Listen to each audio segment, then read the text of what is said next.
بسم اللہ الرحمن الرحیم۔ نبی کریم صلی اللہ علیہ وآلہ وسلم نے ارشاد فرمایا، جس کے ساتھ اللہ بھلائی کا ارادہ کرتا ہے اسے دین کی سمجھ عطا فرما دیتا ہے، اور میں تو محض تقسیم کرنے والا ہوں، دینے والا تو اللہ ہی ہے۔ رسول اللہ صلی اللہ علیہ وآلہ وسلم نے فرمایا، ایک شخص کہیں جا رہا تھا، راستے میں اس نے کانٹوں کی بری ہوئی ایک ٹہنی دیکھی، بس اسے راستے سے دور کر دیا۔ اللہ تعالیٰ صرف اسی بات پر راضی ہو گیا اور اس کی بخشش کر دی۔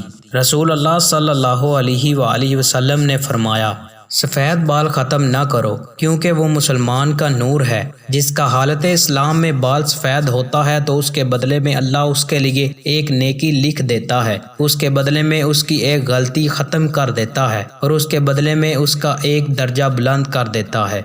دوستو، مزید اچھی ویڈیوز کے لیے چینل کو سبسکرائب لازمی کریں۔ بہت شکریہ۔